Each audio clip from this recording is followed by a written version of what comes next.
broadcast.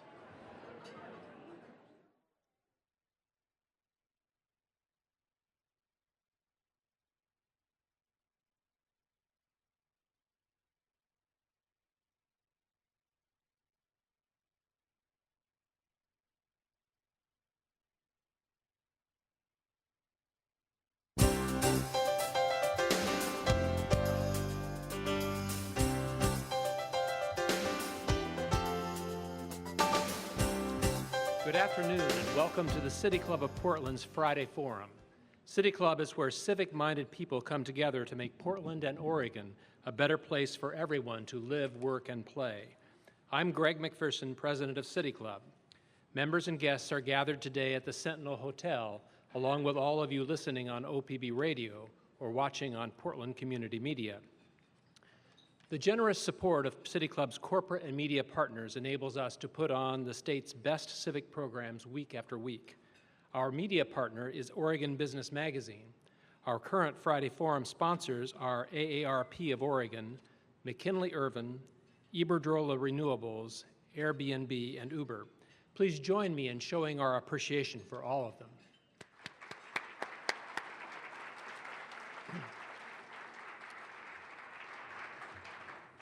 At next week's Friday Forum, we will hear from supporters and opponents of a proposed oil terminal in Vancouver, Washington. They will discuss the benefits and risks of a project that has the potential for increasing the amount of oil moved by rail through the Columbia River Gorge. You can learn more about City Club events, purchase tickets, and become a member on our website, pdxcityclub.org. As always, we will be live tweeting today's program. You can follow along and join the conversation using the hashtag PDXCityClub. Later in today's program, the moderator will facilitate a Q&A session between our speaker and the live audience. Asking questions at the microphone is a benefit of City Club membership, but anyone in the live audience here at the Sentinel may write a question on one of the index cards found at the center of the tables. Hold the card up and City Club staff will collect them before or during the Q&A session. And now for today's program. On a range of innovative transportation strategies, Portland is recognized as a national leader, from public transit investments to bicycle infrastructure to pedestrian-first design. But other cities and regions are moving ahead, deploying innovative strategies and accessing new funding sources. Portland may no longer deserve its reputation for being out front on transportation. Our speaker today on this topic is David Bragdon, who has spent a long career in transportation, including a year spent driving a taxicab. From 2003 to 2010, he served as president of Metro, the Portland area's elected regional government. He subsequently served as director of New York City Mayor Michael Bloomberg's Office of Long-Term Planning and Sustainability. David Bragdon is currently executive director of TransitCenter, a nonprofit organization based in New York, working to improve public transportation across the country. He will speak first and then have a conversation with our moderator, Sarah Mirk. She is the online editor at Bitch Media and hosts the feminist podcast, Popaganda. Please join me in welcoming David Bragdon and Sarah Mirk to City Club. Oh, well, look at you. You haven't changed a bit. You know, I go away for 5 years, I get a little white hair. You look exactly the same. Congratulations, it's clean living. I want to also, in terms of people who never change, I want to acknowledge Nancy and Paul Bragdon, who are here. Thanks for the support, being here. Coming back to Portland is always fun. For me, it's familiar and fresh at the same time. With a little bit of distance, you get a little perspective as well. I think about somebody I knew in college who won a fellowship to go study in New Zealand afterwards, and I asked, well, what are you going to be studying? And he said, oh, I'm going to study American government. I said, well, why would you go to New Zealand to study American government? He said, well, you can't study that in America, you know, no perspective. A fish would be the last to discover water. And the perspective on Portland from far away, I think, is really helpful. I'm lucky now to be working for a civic foundation. We're a foundation we're committed to improving urban mobility across the country. This is a time of a lot of change in that field after 4 or 5 decades of pretty much stasis, where transportation was provided by large bureaucracies, slow moving. There's a tremendous amount of dynamism in the world right now. A lot of it in the private sector, but a lot of it in the public sector as well. We fund studies, we commission work directly, we do grant making to universities and civic groups around the country. There's a couple of pieces of work that I really want to draw on today. One is on the topic of governance, which sounds really boring, and I apologize for that, but it counts for a lot. It's not government, which is a thing, it's governance, which is how institutions relate to each other, how decisions get made, where there's cooperation, where there's not. This came up in part because of a dilemma they were facing in Chicago, among many other things that they were facing, that the vast job growth scattered around the suburbs and the people needing jobs in the south side of Chicago and the inability of them to connect on transit. And this was originally framed as, well, this is an operations problem. And the think tank that we commissioned to do this work did a few interviews and quickly concluded this is actually not an operations problem. The operations people could fix this in one meeting or maybe two meetings. It's really a problem of the fact that the CTA is controlled by the mayor and PACE in the suburbs is controlled by the collar counties. And those individuals weren't talking to each other. There wasn't cooperation. So the operations people couldn't actually do their job because of this governance issue. And we found a lot of different governing structures around the country, some on how they work. I have some perspective on how Oregon functions in that way too, and how it compares to other places. The other work that I'm really drawing on is one that does feature Portland. It's called A People's History of Recent Transportation Innovation, in which we looked at this phenomena that's happening around the country. And Ted's quite right, so much of this started here. But in terms of taking back the streets for people, pedestrian plazas, biking, green infrastructure for stormwater management, the idea that streets are for more than just moving cars as quickly as possible. And we asked the question, given that transportation is generally a fairly routinized, bureaucratized undertaking, how did these changes occur? We're really interested in change and how change can come about in that type of circumstance. And what we found, we profiled 6 cities, so it's Portland, Chicago, New York, Charlotte, Denver, Pittsburgh. And what we found is, despite the diversity of those cities, very different cases in each type, geographically, demographics, something they had in common, entirely in common, is that in every case, change originated outside the conventional institutions of the transportation establishment. It started with citizens. And that case was most stark here in Portland. Portland's the first chapter in the book, and rightfully so, with the civic activists, whether it's the AIA chapter downtown, who eventually became the Downtown Plan, the people in Southeast Portland trying to preserve their neighborhoods and fighting the Mount Hood Freeway, and taking back the city in that sense, long before the elected officials had caught on, and long before the agencies had also caught on. What we find is it takes an elected leader to actually grasp those things and actually make them happy, and make them happen, and that's certainly the case here. So quite rightly, Portland is the first chapter in that book, chronologically, because it happened here first. There's a lot of momentum from the good things that have happened here in the past. Just last month, the Orange Line opened. There's good celebrations around that, and there should be. And just to give you a national perspective on that, TriMet is a national model in terms of project delivery, in terms of design. The workforce here is also a national model. I was talking to a federal official last week who covers the Southwest and Texas and so on, and he tells the agencies in his part of the country, if you want to understand project delivery, you have to go see how TriMet does it. When you think about this, just by comparison, you have Gresham, 86, the Hillsborough in 98, Interstate, the airport, Clackamas, and now Milwaukee. Everyone, with the exception of the tunnel under the hills, which is a geologic factor nobody could have seen, without exception, they've delivered each of those on time and under budget. That's very rare, actually, in the industry.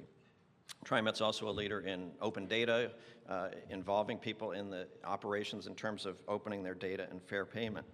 So there's a lot for Portland to be proud of in all this. And you should take pride in it, but don't be complacent about it. Because as I said, a lot of places are emulating it, and here comes the tough love part. There's some places that are actually outpacing Portland right now and doing a lot.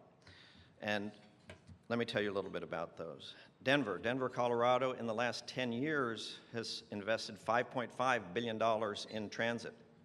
That's like a Milwaukee line every other year or so. They have multiple lines under construction at the same time. Every year they've been improving the bus service, doing more of that. Last month, Mayor Hancock proposed an 18% increase in the transportation budget for the streets, to improve streets, for biking, walking, to speed up transit. This is part of their economic competitiveness strategy to attract people. They're also leveraging the investment they made in flood controls along the creeks to create a regional trail network pretty quickly. Now, when Mike Wetter started the Intertwine, he did that whole calculation about, we have a plan here in the Portland area about our trail network. You know, he did the calculation, well, how long will it take to build it out at the current rate? I think the estimate at that time was 190 years. So not very fast. That's, of course, that's 5 years ago, so now it's 185. But still, Los Angeles, a place that often we lampoon as where a car is king. Mayor Garcetti is reclaiming those big arterials. He's created a great streets program. He's got a skunk works of architects and designers in his own office, independent of the city DOT, because they weren't moving fast enough. He created a little unit in his own group to redesign those streets. They've rezoned areas and put things in the zoning code to reduce parking requirements, all types of things that would have been unheard of in Los Angeles just 5 years ago. On the transit side, they have a capital plan of $45 billion, it's billion with a B, in terms of their transit system. So this is happening everywhere. It's not red, blue state, it's happening everywhere. The place that has built more rail than any place else in this country over the last 15 years is Salt Lake City. Of course, in the most conservative state in the country by many, many measures. And Houston, just this summer, overhauled their bus network to make it more frequent, increasing the number of people who have access to it. Here's the side story on that. That was actually done by a Portland consultant, Jarrett Walker, who really learned his trade when Portland did the same thing in 1984. So Portland did it in 1984, Houston's doing it in 2015. That's what, 31 years difference. But the point is, they're catching up. The interesting thing to me, too, is encountering Portland people like Jarrett working elsewhere around the country and taking these lessons around the country. There's a little bit of bittersweetness to it, though. I ran into somebody I know works for one of the construction companies here. We were at a national conference in some other place. I said, how's it going? He said, it's going great. I'm busier than ever. It's really, really terrific. Business has never been better. I said, well, what are you working on? He said, well, it's kind of funny. You know, we're kind of closing up our work on the Orange Line now. And when we do that, it's going to be the first time in 20 years I haven't had work in Portland. But every Monday morning, I'm at PDX, getting on a plane to Los Angeles, and I come home on Friday afternoon. So I'm really busy, but I'm in another city. I ran into somebody this week I used to work with here at Metro, specializes in environmental impact statements for transit projects, and she's doing that now in Seattle. Let me finish the Seattle story, because this one sticks in my craw, and I know it's really good Randy Miller is not here, because he'd have an aneurysm, knowing how Randy Miller feels about Seattle. But Seattle, we always used to make fun of it, you know, that they would never get their act together on transportation. They could have Major League Baseball, and they could have Mount Rainier could be a little bigger than Mount Hood, that's okay, but transportation, right, we had that locked down. Well, they're going to open the line that now goes from the airport to downtown. They're going to extend that to the University of Washington and Capitol Hill in March. Those two stations, that'll double their ridership because of those destinations. University of Washington, which is now 25 minutes to an hour from downtown, will suddenly be 11 minutes from downtown. They're going to start construction on the line from Bellevue across the lake. They have on the ballot for next fall a sound transit expansion measure of $15 billion more. Now, this is the governance piece of this, and this is what's happening up there, because it's not just that regional level, important as that is. There's also coordinated activity happening at the county and the city level, where they're all on the same page. Seattle Metro is run by King County, one unit of government. The biggest user of it is people who live in Seattle, different entity. Now, the city of Seattle passed their own measure to supplement the budget of King County Metro by $50 million a year to improve the transit service in the city. They're, in fact, buying service. There's kind of an element of competition in that they could maybe procure those services someplace else. And they're using really sophisticated metrics to decide what it is they want to buy. One of those metrics is they're going to keep measuring what percentage of the population is within a quarter mile of a bus that runs at least every 10 minutes. That's a very user-based type of metric, as opposed to the metric that we've sometimes used that are about our own operations as opposed to our benefits to the public. City of Seattle also next month will have a measure on the ballot for city streets, improving those for biking and walking. That's to the tune of $930 million over 10 years, $93 million a year over the next 10 years. Tremendous amount happening there. But to top it off, there's also the state government up there. This summer, they increased their gas tax 11.9 cents a gallon. That is a 30% increase in their gas tax, just 175 miles up the road here. This is also happening in other places. Again, it's not red, it's not blue. States like Vermont also increased their gas tax, pretty liberal place, but so did the state of Wyoming. So wherever there's a value proposition, people believe in these investments, they're improving them. There's this wave of investment going across the country.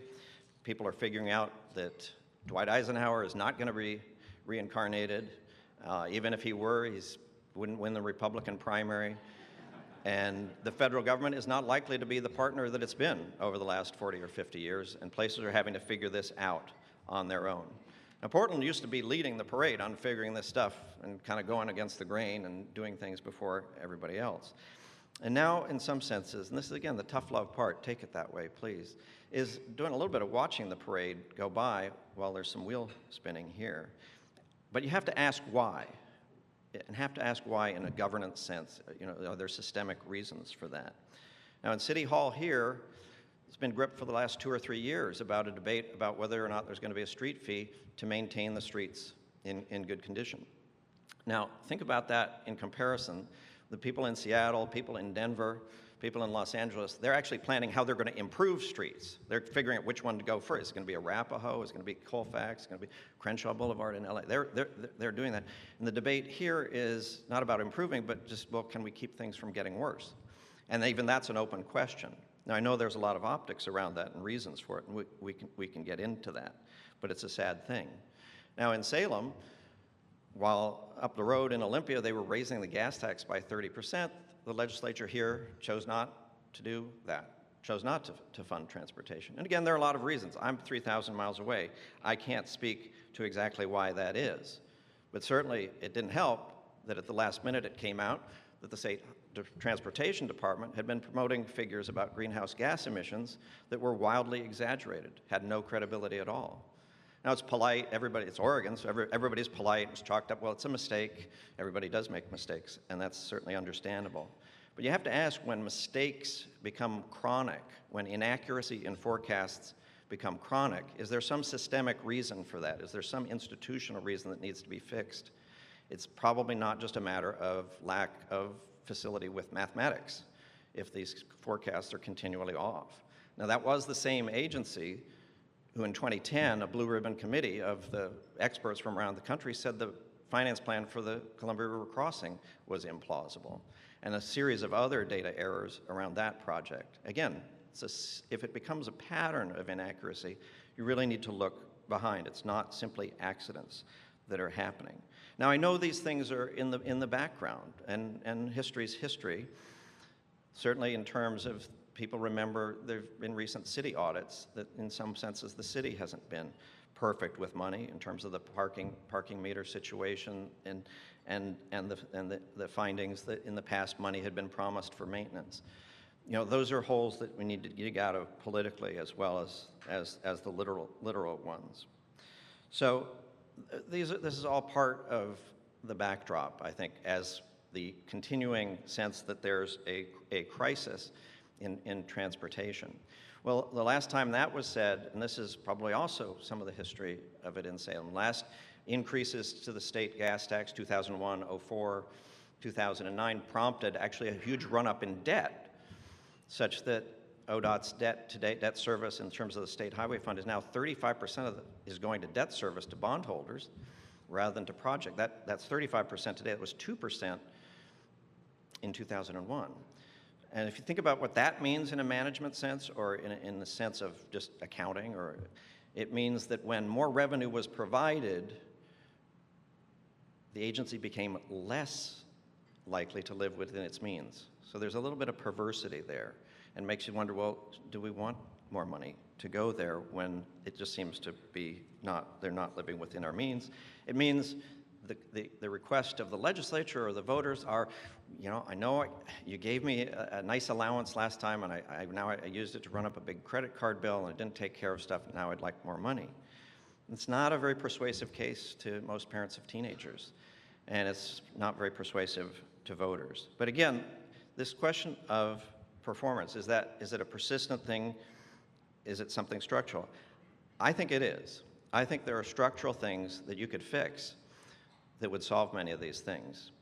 The statement that Oregon has a transportation finance problem, I don't know.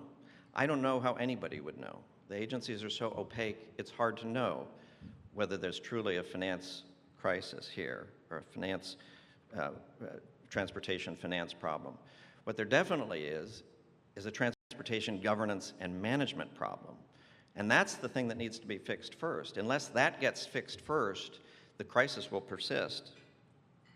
There's some lessons from other places in how places are reforming their transportation organization to make them more accountable. And again, this is systemic. Everybody involved in this, most of the folks involved in this situation here are good people, hardworking people. The Portland City Council today, if you could get them to sit down and take there's probably the aggregate IQ on that city council is higher than it's ever been. The leaders of both houses in the legislature, really talented, smart, dedicated people, and public-minded people. And again, this is coming from somebody who lives in New York, where, if you follow this, the Speaker of the House and the Senate President in New York are actually under indictment and awaiting trial, no kidding. So count your blessing here in Oregon. You have public servants that really want to do the right thing. Nobody's on the take. I mean, the opportunities are there, smart people. You just need the right system. Same for the Portland Department of Transportation. Whatever the sins of the past of a few bad apples and the parking meter content, it's in the past. 99% of them are doing a great job, and they're nationally known for doing it. But again, if good people can't make the system work, then you have to say, well, then there must be something wrong with the system. So here's how some of the reforms are looking. First of all, let me describe how decisions have been made the last 50 years in the world of transportation planning, which is primarily for cars. It's been very top-down, very mysterious, very much the oracles of the agencies. There's a technical part to it, and then there's a political part to it. The technical part was the priority is the flow of cars. How many cars can we get to move, and how fast can we get them? Based on forecasts that invariably show traffic going up in the forecast, even though our experience over the last 10 years that is actually going down, but it's always shown to be going up, and with the assumption that cost is no object, because we've been conditioned by an era in which 90% of the money was coming from the federal government. In fact, I had a planner at ODOT saying, well, we're not allowed to consider costs because the federal government won't allow us. Actually, it's not actually true. They are supposed to consider that. But that's been the conditioning. The drawbacks to that approach, one is on the capacity issue, it doesn't account for induced demand, that as you build more space, it fills up with more cars. And the forecasts, the drawback with those, I said that they tend to be overstated almost every time, and the fact is funds are limited. That's the technical part of how it's done, the flaws there. There's the political part, too, that we all know, which is legislators who are on particular committees, they have ranking, well, you might get an interchange in your district. That's the sort of unscientific part. So how are other states dealing with this? Let me tell you about Massachusetts. Massachusetts in 2013 raised the gas tax, and they raised $600 million a year for transportation. And DeVal Patrick, the governor at the time, really went to bat for that. The only way he could get the legislature to agree to that in 2013 is he started in 2009 and said, I need to shake up the transportation agencies. In fact, I need to blow it up. They had been dug by the big dig. There were cost overruns, forecasting errors, all kinds of things. Public credibility, very, very low. He overhauled, he cleaned house, brought in new management, but then they also changed the structure. He and the legislature went to statute and changed the structure. There were three key reforms. One was, instead of having project selection done strictly on the basis of alleviating traffic congestion, which is a fool's errand, they were going to evaluate projects in terms of economic impact, social impact, environmental impact. Secondly, they were going to have an independent board not in the transportation department, but an independent board charged with the fiduciary integrity of the state to evaluate all of those claims. And then third, they also recognized, you know what, Western Massachusetts is different. The rural area is different. We're not going to have a statewide package that suits Beacon Hill or Back Bay in Boston and also Pittsfield. And they separated it that way. Pennsylvania, that same year, Republican governor, Pennsylvania, $2.3 billion a year increase.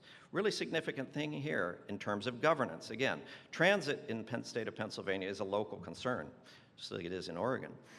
But Philadelphia, Pittsburgh, they've been on their own in terms of generating their own revenue for transit. In this bill in 2013, for the first time, state money went to those transit agencies in Philadelphia and Pittsburgh, because the state legislature recognized, you know, I am a state legislator, but my job is not only to the state government, it's to the people in the state, in my district. And so money went to transit. It was just a calculation that said, you know, this state has an income tax, and if Philadelphia and Pittsburgh aren't mobile, the state is Appalachia. That's what they have, and so that's why they invested in mobility for those cities. They also increased the money going to local streets, recognize that's where most of the trips are, but they conditioned some of it on competitive grants that localities had to apply and not just say, well, we're going to alleviate traffic. California is probably the best case where delegating authority to metropolitan regions, a large slug of money was taken that had been spent by the California Department of Transportation, was delegated to the metropolitan planning organizations in the large districts of the state, the Bay Area, Southern California, and so on. It came with strings from the state, and the state set high standards for spending it in ways that would reduce greenhouse gas emissions, help the economy, connect people with jobs, other types of performance measures. So in summary, all of these places, none of them just put money into the same old formula, the same old system, the same old agencies. All of them delegated more money to the local level. All of them recognized that urban and rural are different. All of them got a lot more careful about project selection and evaluation and using clear criteria and out standards. Now, while they're implementing reforms, frankly, I haven't seen as much of that here at the state level. Oregon is not a leader in that. The bill that didn't pass in the 2015 legislature was actually pretty much old school. A lot of big road widening at the edge of town, shortchanging local maintenance, no real institutional reform, no performance measures really to speak of, some key projects for key legislators if they vote in the right way. Well, that's the way things used to be done, but it's not the way it should be done anymore. These things have a cost. They really do have a cost. Flawed governance leads to poor decision-making, it leads to irrational priority setting, and it wastes money. Let me just give you a few examples. The Ross Island Bridge was renovated in early 2000s because it's owned by the state government. And the Selwood Bridge, far worse condition, languished for years because it happens to be owned by a local government. And even when that local government, and bless their hearts, I mean, imagine you're elected to the county commission, right? And you think you're going to deal with jails and health clinics, and suddenly you have this big engineering and planning problem. Bless them for doing it. But the solution requires that people in Troutdale, who are 25 miles away, very unlikely to use the bridge, are going to be paying for it for 20 years.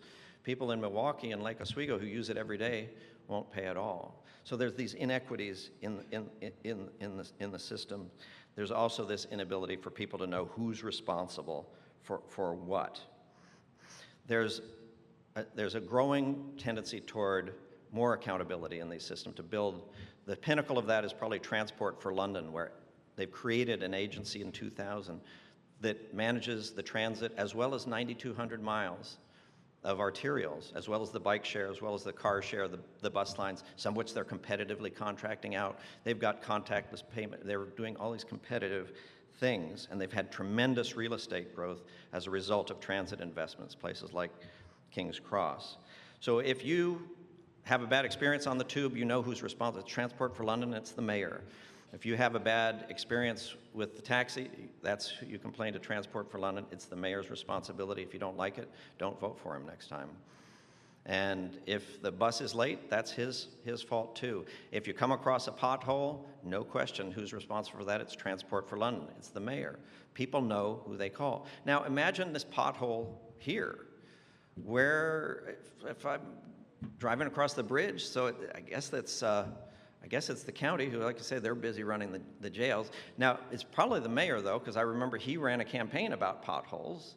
So, but actually, no, it's the commissioner who doesn't even work for him, who didn't campaign about potholes, So the accountability is a little fuzzy there. Now, if maybe I drove for 3 blocks on Barber Boulevard or on Powell Boulevard, well, that's owned by the state, so that must be the governor's pothole. But you think, well, now why would the governor of a state who's got the whole state to worry about care about a pothole on a local street? Is that really the right official to be responsible for that? A lot of lack of clarity. So the basic problems in Oregon that I think need to be fixed in terms of government are pretty simple. One is this mashup of ownerships where cities, counties, and the state all own pieces of road in the metropolitan area. That's one. The second is the totally random allocation of funding. So as you know, the primary funding goes 50% of the gas tax and related funds, 50% to the state, 30% to counties, 20% to cities. So you think, well, Oregon benchmarks everything. There must be some reason for that. Actually, there really isn't. It has nothing to do with mileage. It has nothing to do with need. It has nothing to do with return on investment. It's just sort of always been that way. So the two simple things that need to be happen to fix that. One is deciding who's going to be responsible for what.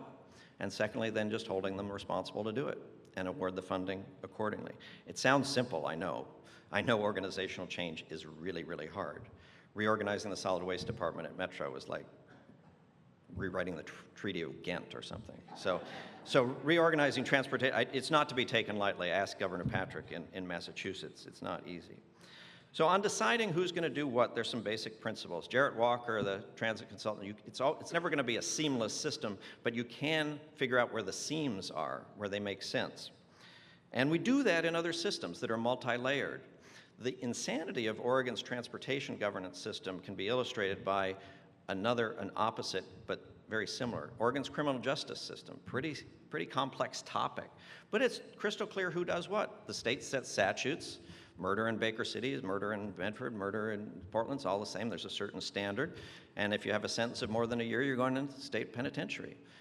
And counties run jails. If your sentence is up to a year, you're going to be in a county jail. Cities run police departments. They each have their own specialty. They each reinforce each other. None of them are better than the other. They're all indispensable. The point is they're solving the problem at the level where it's most competently solved, based on geography, based on the resources, based on the accountability. That's sort of a watchword called subsidiarity that the European Union uses to decide what will be done by the EU and what will be done by the member states. So erase the boundaries on all this ownership. It drove me nuts when it hears staff say, oh, well, that's an ODOT road, that's a PBOT road. It's all our roads. It's taxpayers' roads. Then we ought to say that. But the second piece of that, then, is to spend the money on the things that really count. Now, I don't know exactly what that looks like, but it's got to be some kind of merit-based competitive type of process rather than an annuity or guarantee based on 50%, something based on the value that the public is getting. Now, these sound like really wonky things. These are complicated intergovernmental things, but they're really important. Unless you get the governance right, the decisions won't be right, and the money won't be well spent. The real benefits of this include the value for money. But there are other benefits too, because there are very few of us that actually like transportation just for the sake of transportation. For the rest of us, it's actually a means to something else. It's a means for people to get to work. It's a means for more people in our society to get to more work. It's about the air that we breathe. It's about the neighborhoods that we want to have. It's about all the things that those activists and mayors that we've talked about, cared about, and worked for. Oregon has been a leading innovator on all of those things. Great track record of that. And the evidence is all around you. Take a look. Pioneer Courthouse Square. There's Cooper Mountain. It's 260 acres on the south slope of Cooper Mountain near Beaverton, preserved by Metro and the voters. If on a day like this, you can see across the Tualatin River to the Coast Range. All you'll hear is the hawks. That's pretty special. So waterfront that could still be a brownfield, and in some other cities might have been turned into a football stadium to be used 8 times a year and empty 357. Instead, there's world-class scientists doing cancer research and a neighborhood that has some of the most expensive housing and some of the most affordable housing right there in that neighborhood. The buildings along Division and the new shops. Now, does that cause some heartache about parking and change? You bet, of course it does. But these are all choices. And isn't that seen out there, whether you don't like fedoras or hipsters or the baby strollers, isn't that better than the empty grocery store or the porno theater that used to be there? Or more to the point, what we're talking about today, isn't it better than the 6-lane trench highway that was once proposed to be there? These things are all choices. They're not just places. They're choices. And Oregon's got a great record of making the right choices. So look at those things. Don't take them for granted. They didn't happen by accident. They happened because people cared. They happened because people like you and me stood up, said we think things could be different. We care about this place. People agitated, other people invested, other people proposed ideas that seemed crazy at the time and are now being emulated nationally. So ultimately, that's the edge here. It's the people. Some of the people who did that are in this room today. There are others who've passed away who are not here, but we remember. There are others who are in this room that are probably grandchildren of people who did those things. That's really the legacy I want you to grasp. I expect a lot from you. Don't let me down.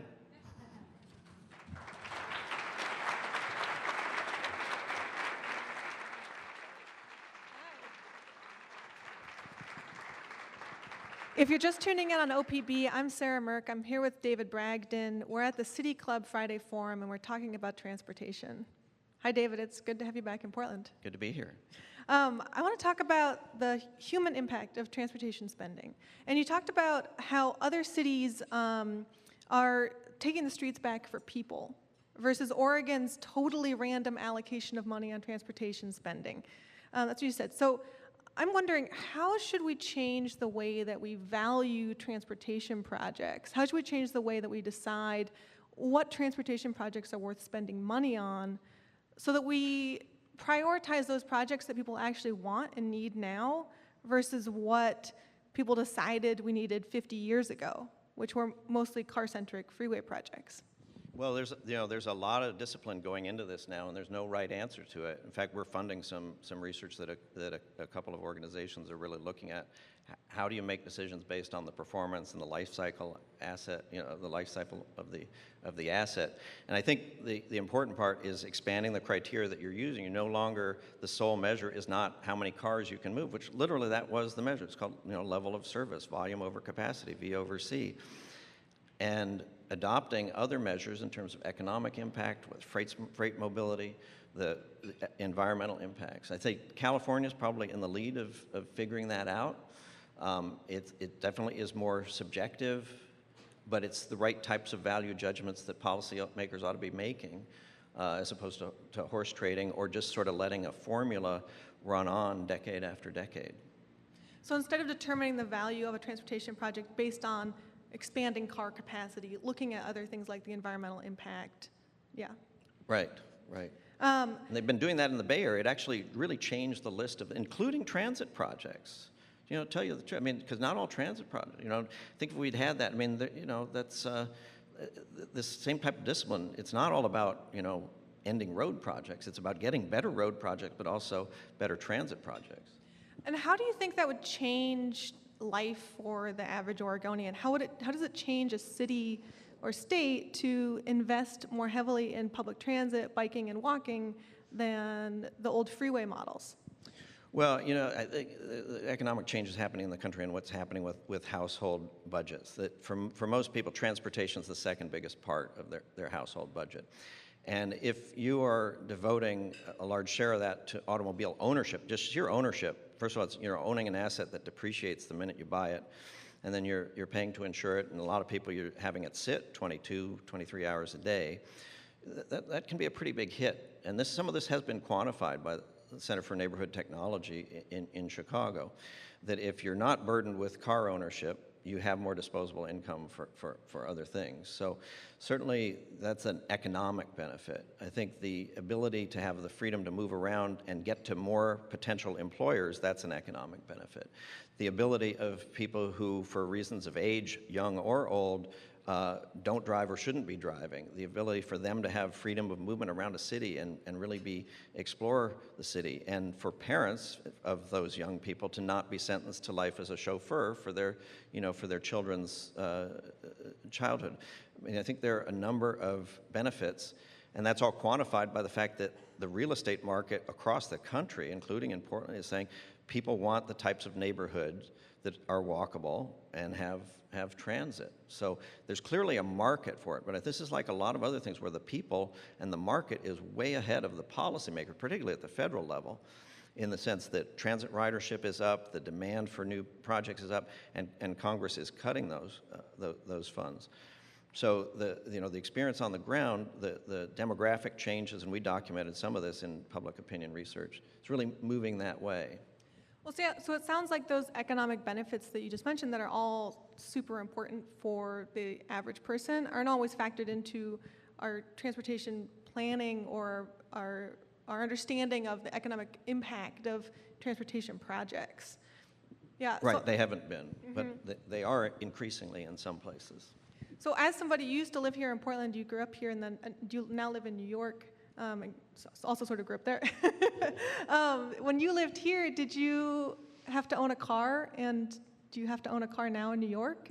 Well, I think one of the interesting things that's happening is this emergence of other forms of shared mobility that are not transit, but that are not privately operated and owned. And well, I'll answer your personal question. Yeah, some of the time here I owned a car, but it sat in the garage a lot of the time. You know, and it always drove me a little crazy because, you know, just writing the check for insurance, I'm paying $700 a year or whatever it was just to insure something that was sitting 6 days a week. But I needed that to be able to go do grocery shopping, or there might be something I'd be going out at night and use it once or twice a week. The emergence of network companies like Lyft, which are really just taxis but enabled by, you know, they're demand responsive, bike sharing, car sharing, and just the rise of biking on your own.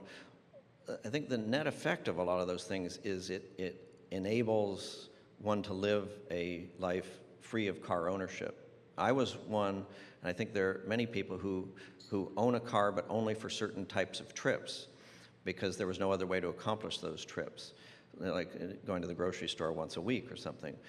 With the availability of some of these other services, being able to not own a car becomes a lot more practical. That's why we think things like Lyft are actually a supplement and a good extender to a transit system rather than a competitor. Yeah, so your talk brought up sort of two messages that can kind of feel like they're at odds with each other, but they work together, that we both need to, that there's a fallacy around just needing to put more money into our transportation system, that while other cities are putting in more money into exciting projects like Denver, Seattle, Los Angeles are all putting in more money into public transit systems, you're saying that in Oregon we both need to better use our money and better figure out where our current existing money goes, and once we figure out those better systems, we can invest more into public transit. Yeah, I mean, I think that, they're federal. The state funds are a little more restricted because of the gas tax restriction. They're federal funds that are more flexible. If there was more competition around those and they weren't sort of automatically kept by the state, there would be an opportunity for communities around the state to be able to compete with those, compete for those. Because what I'm saying is that there shouldn't be an annuity or a guarantee, an entitlement based on just sort of jurisdictional ownership of the past. And again, you know, try to relate this to another field that, you know, because if we said, okay, the criminal justice system, we went and asked the head of the corrections department, how should we spend money? I assume he's going to go to bat for his aid. He ought to, you know, take care. He's going to say, well, we should have 50% spent on penitentiaries, 30% sent to county jails, and 20% sent to police departments, you know, because that's the formula for transport. It's got to make sense for criminal justice too, right? Not logical? You know, Oregon has overhauled higher education, but if there were still a higher education department and you went to a board and you went, well, how should we spend money on education? They'd say, well, 50% to universities, 30% to community colleges, 20% to K through 12, right? Because that's how transportation does it. Got to make sense, right? But we'd say that's crazy. I think it's the schizophrenic and conflicted role that the state government plays is and this, again, this is a systemic comment. It's not, you know, it has nothing to do with personalities. It's that a state can be a regulator of local government, it can be a conduit of funds to local government, and in some senses it can compete with, but it can't do all three legitimately. You can't be a contestant and a judge at the same time. I'm trying to think of think of the Department of Environmental, the sewage system that DEQ regulates local government's discharge. Now imagine if DEQ was also running a few random sewage treatment plants, in competition. That's what's crazy about this patchwork, that the state government owns 82nd Avenue or Powell Boulevard. There's really no state interest in that. It needs to be managed cohesively. So when you say entitlements based on jurisdictional priorities of the past, you mean basically making decisions based on the status quo, that just because we've been funding these things this way doesn't mean we need to keep funding things this way, and we need to figure out better systems of funding those, or what we should be funding? Right. It's all our money. I mean, I think that these things get treated as if they're etched in stone, or it's a product of history. And the city of Milwaukee can't have a stoplight on McLaughlin Boulevard so that people can get from downtown to Milwaukee to the park across the street, because after all, that's actually not McLaughlin Boulevard, that's Highway 99, and before I-5 was built in 1965, that was the way to get to Salem. So because people took that route from Portland to Salem 50 years ago, the city of Milwaukee can't have a traffic light where that community wants to have a traffic light. It is just crazy. I just want to briefly ask about TriMet, and then we'll go to Q&A from the crowd, which is, so you you used to be the president of Metro and have a lot of experience with TriMet here in the city, and so I'm wondering, how have you seen TriMet change over time here, and what can we do now to make TriMet more equitable, just on a local level? Well, I think in terms of equity, I think that that we get a lot. Portland gets a lot of notice for the rail system, rightly so.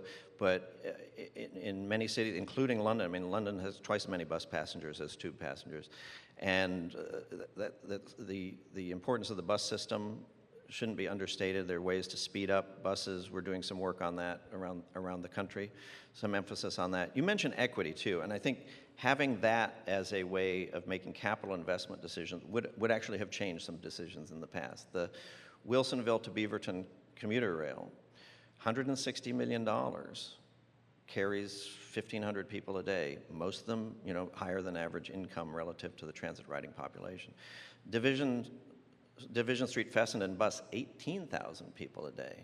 And we're only now starting to think about, well, how can we help those 18,000 people? They are not of the same, economics. So, I think if you looked at those investments, which, this is, again, it's history, but it's a lesson from the history. You might say, you know what, those 18,000 people deserve deserve real attention.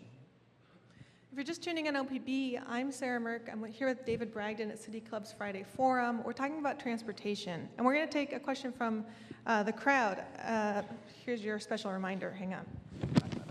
It ends with a question mark. That's one of the. That's a Jim Zarin. Okay, caution. we're going to have to, if you have a question written on an index card, please hold it up high so that the City Club staff can see it and collect it from you. As always, we invite members to the microphone to ask their question. Asking questions at the Friday Forum microphone is a benefit of City Club membership. Membership is open to everyone. Before asking your question, please identify yourself as a City Club member and ask your questions in 30 seconds or less. Also, I will read one index card question that somebody will bring to me. Thanks. Let's go to the microphone. Hi, my name is Kennedy Bertelson. I'm here as one of the civic scholars. I know that the city just spent upwards of $1 billion on the new Max line and just set aside $8 million to work on improving 122nd. While I understand the city's desire to make large and noticeable changes to make wide-scale transportation easier and more accessible, I'm concerned that the city is spending around all that money, and then specifically around $8 million on a street that is functioning without major problems when the streets surrounding 122nd don't even have sidewalks. So what are your thoughts on that? Well, my thoughts are that the transportation field has been dominated by consideration of large projects. They're considered really dramatic and sexy. And that what's increasingly the case is that these finer-grained changes, when multiplied over the scale of a city or a nation, are really, really very significant. And that those are the types of systemic changes that come about when you think about spending money differently and actually do some analysis of who's going to be impacted the most. It's like my earlier comment about the bus system. I know, 122nd is dangerous. I know that Commissioner Novick and others have really committed themselves to make that safer.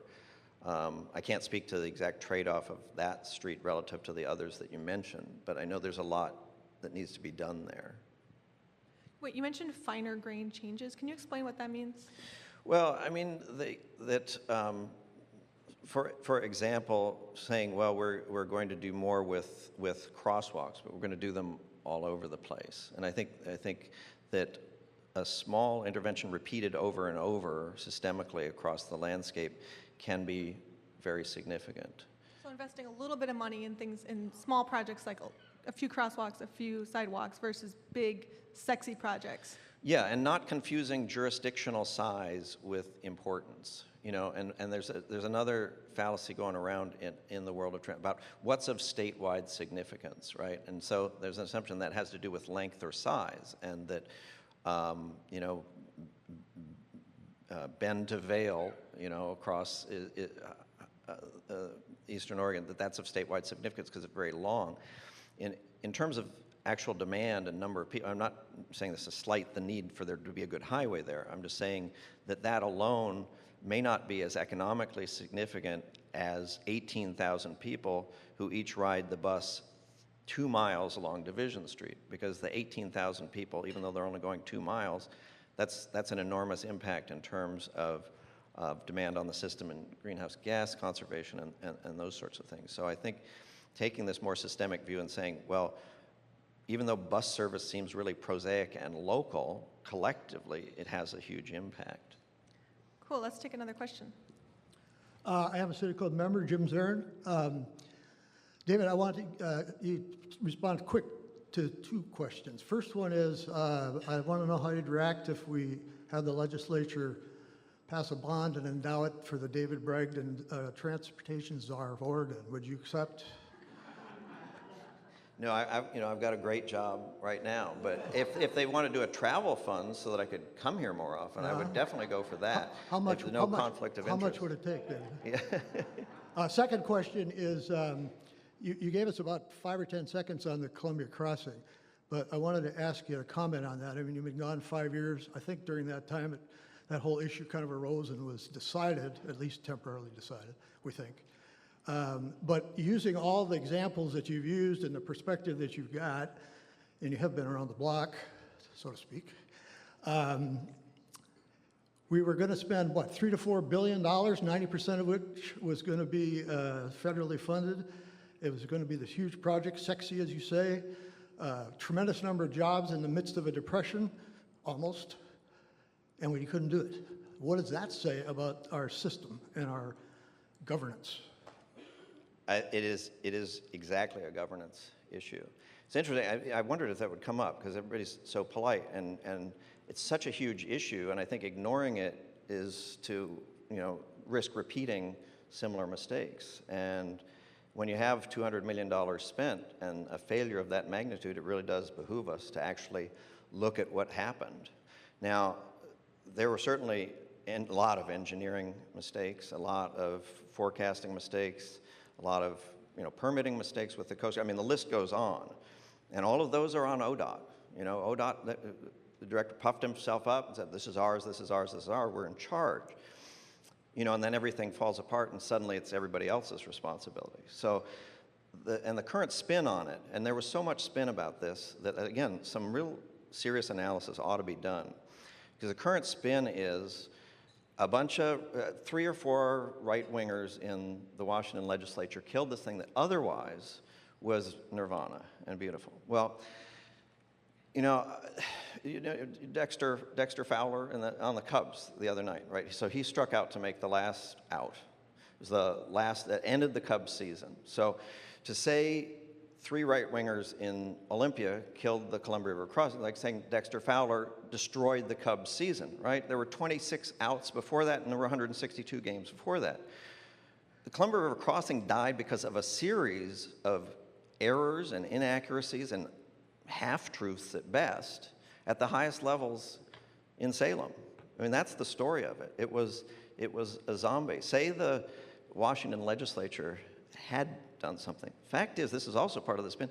The Oregon legislature didn't actually appropriate a dime. You know, that was more clever optics. They passed a bill saying they would, right? And you mentioned 90% federal. Are you living in the 1950s? There's no 90% federal, especially the Republican member of Congress from the district is opposed to. You think the Republican Congress is going to give 90% to a project that the member of Congress from that district didn't want? So there's all this mythology around it. Now, where do you go from here? I mean, I think it is a failure of governance. I think the thing was doomed when it got assigned unilaterally to the highway divisions.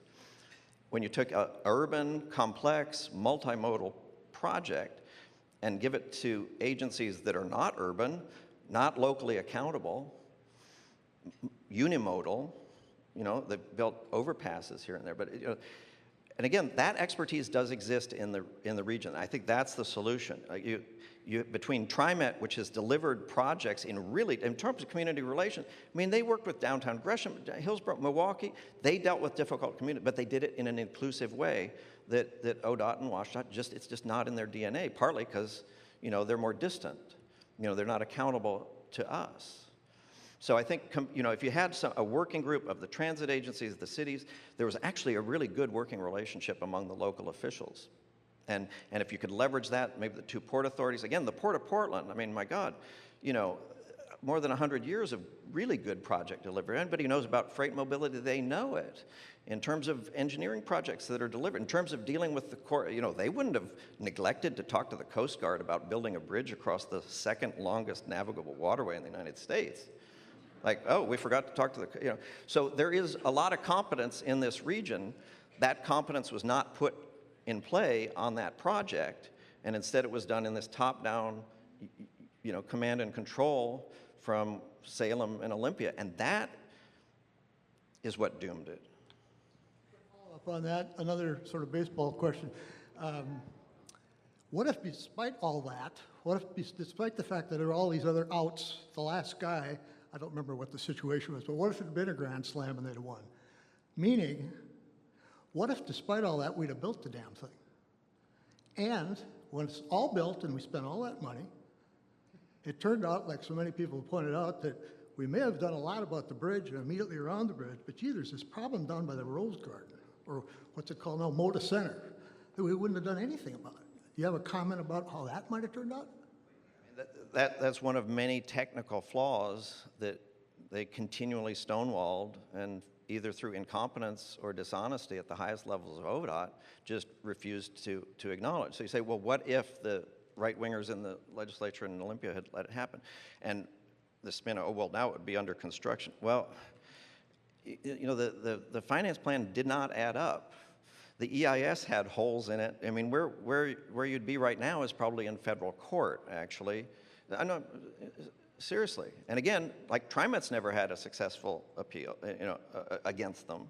So these things can be done. There is expertise in the region to do it.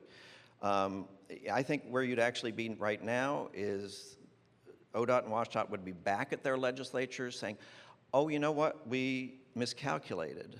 It's going to be a little bit more. I know we told you that the federal government's going to pay, but, because what's actually happening in Washington. They have not actually passed a meaningful transportation bill really since like 07 or 08, something like that.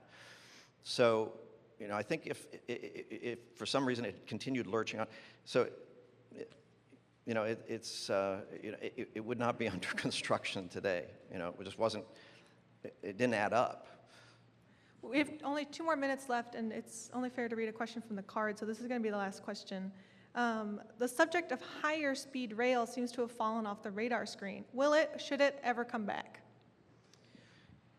Yeah, I think that is also another illustration of the governance issue, in that the Obama administration made a big commitment to that $8 million. Now a lot of it has gone to California, and they channeled a lot of that through the state governments, but a lot of these corridors, particularly in the Midwest, they run through multiple states. And when you had what was going on in Ohio and Wisconsin with Republican takeover and them turning them, so it's kind of hard to, similar in New Jersey. I mean, if you have trying to do something between New York and Philadelphia, and Chris Christie is the governor of the intervening state, it's really hard to do things. So I think that's a real challenge in this country, is that the corridors, other than California and Texas, really aren't encompassed in any one state.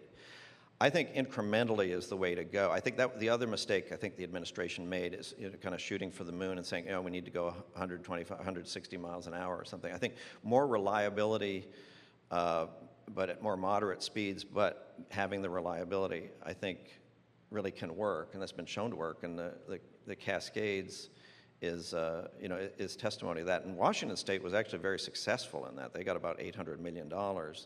Oregon got like 3 or something to put a roof on Union Station because the application wasn't very compelling. But again, that's it's sort of a competence issue there.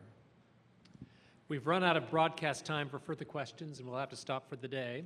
This is Greg McPherson, president of City Club. Please join me in thanking David Bragdon and Sarah Mirk, as well as Colin Jones of City Club's Friday Forum Committee, who produced this program. We're adjourned.